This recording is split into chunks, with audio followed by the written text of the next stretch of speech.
où se retrouvent en fait tous les make-up et tous les Mac addicts.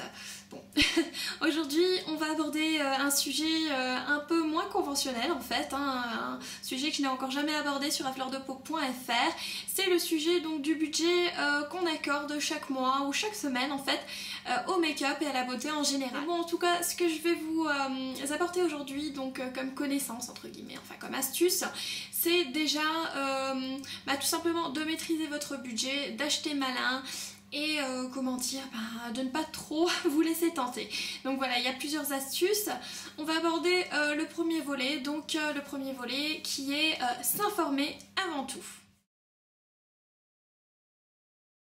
Donc voilà, pourquoi s'informer avant tout achat? C'est tout simple parce que si vous en êtes arrivé à un stade où vous avez déjà pas mal de make-up, il faut ne pas perdre donc la vue d'ensemble sur ce que vous possédez et ce que vous ne possédez pas. Mais pour tout ce qui est produit périssable, on va éviter d'acheter trop de doubles. Mieux vaut finir votre produit actuel, d'autant plus si c'est par exemple un fond de teint. Donc là les fonds de teint en tout cas chez MAC se gardent 2 ans, je ne sais pas si c'est le cas pour les autres fonds de teint. Il en va surtout de même donc pour les crèmes. Donc si vous mettez une fois le doigt dedans et après elle risque de tourner, bon effectivement avec les bactéries etc. Et les mascaras, une fois que vous l'avez appliqué, c'est fini, vous avez de l'oxygène, enfin vous avez de l'air qui est rentré dans le tube et qui risque de faire vraiment de réduire la longévité du mascara, surtout si vous ne l'utilisez pas souvent. Voilà, donc si vous n'avez trouvé aucun produit qui peut correspondre au produit que vous convoitez, vous n'avez pas de doublon apparent, tant mieux pour vous. Il est l'heure en fait de se rendre sur internet pour vous informer déjà par rapport au produit que vous souhaitez acheter. Est-ce que les swatchs sont corrects? C'est-à-dire le rendu de couleur, est-il bien, la texture? Qu'en disent les blogueuses ou les personnes qui l'ont testé? Et il vaut mieux généralement se fier à l'avis des blogueuses ou des blogueurs. Parce que bon, généralement la description sur le site, il a beau dire que le fard est super pigmenté, vous rentrez à la maison et vous avez un fard qui n'est pas pigmenté du tout. Donc je pense que la meilleure chose à faire, c'est déjà de consulter donc les sites les blogs tout simplement, donc de beauté, de mode, etc. Voilà, bien entendu, qu'en est-il des éditions limitées? Donc c'est le cas pour beaucoup de marques, donc je cite bien entendu MAC comme la marque référence qui sort une édition limitée vraiment tous les 2 jours, on va dire, enfin c'est vrai quoi, et on en perd la boule, on sait plus où on en est. Donc c'est la conclusion que je tire après au moins 3 ans de MAC addiction, c'est qu'en ce moment donné les collections à venir, donc les nouvelles collections qui sont annoncées, sont d'une qualité malheureusement assez déplorable. Donc là la meilleure des choses à faire, c'est d'attendre gentiment les swatchs, donc qui sont proposés généralement par des grandes blogueuses comme Temptalia ou Carla Sugar, donc qui vont vous présenter les swatchs en avant-première et une revue quand même assez détaillée qui vous permettra déjà de bien noter sur votre wishlist que les produits qui vous intéressent vraiment. Voilà, donc après vous être informé sur les produits, si vous savez effectivement que vous allez l'acheter, que les swatchs vous plaisent, les revues sont positives et que vraiment vous avez envie de vous le prendre, à ce moment donné il faut commencer à réfléchir et à se demander comment acheter malin, c'est-à-dire où acheter le produit, donc pour un prix on va dire minimal, sans pour autant compromettre bien entendu la qualité du produit ou douter de son origine. Donc MAC c'est toujours une autre histoire parce qu'effectivement MAC se vend de manière très sélective et ne fait jamais donc de rabais, donc là c'est un peu plus difficile mais on y reviendra plus tard. C'est en revanche le cas donc d'autres marques qui vont pouvoir faire des rabais. Là la meilleure des choses aussi c'est d'attendre qu'un deal se présente. Abonnez-vous également à tout ce qui est programme de fidélité que peuvent proposer en fait les différentes marques, donc notamment les cartes fidélité, je parle Sephora, Marion Nocibé, etc. Donc essayez de voir s'il n'y a pas quelque chose à faire donc de ce côté-là.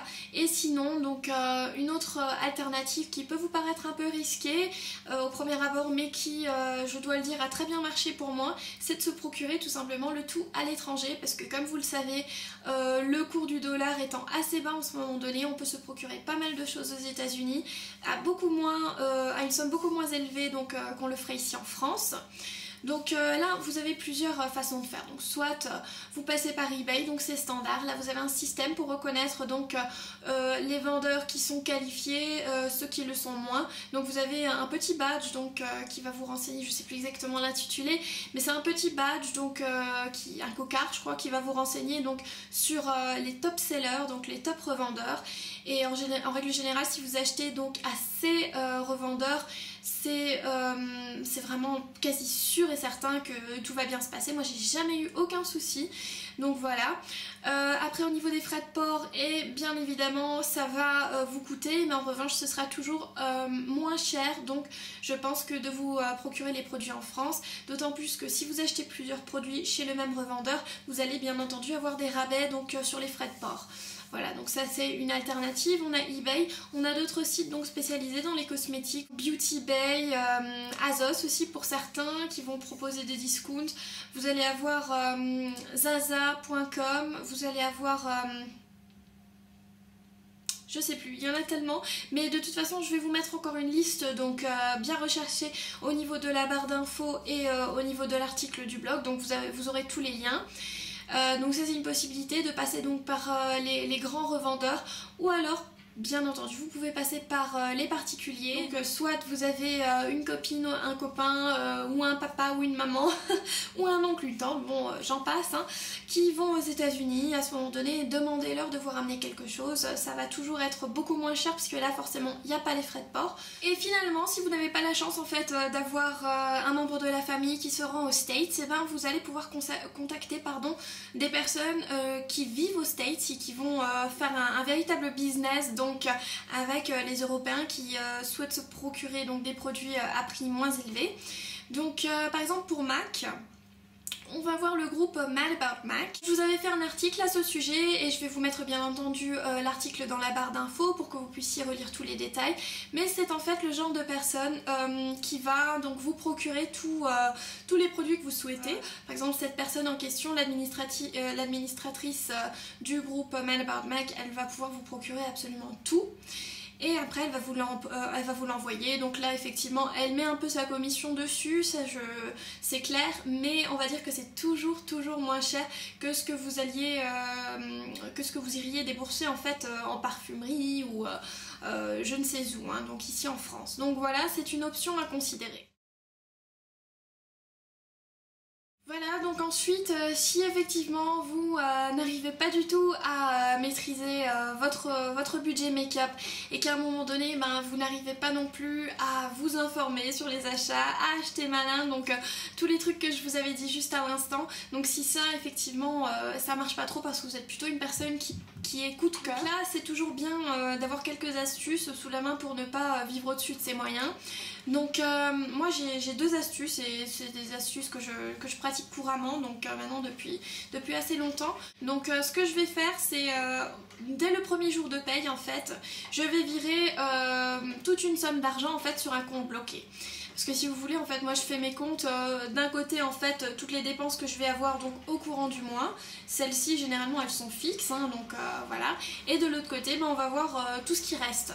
Donc voilà, sur tout ce qui reste, on va avoir une somme X. Et je vais déduire en fait 300 € par exemple, hein, que je vais consacrer au make-up.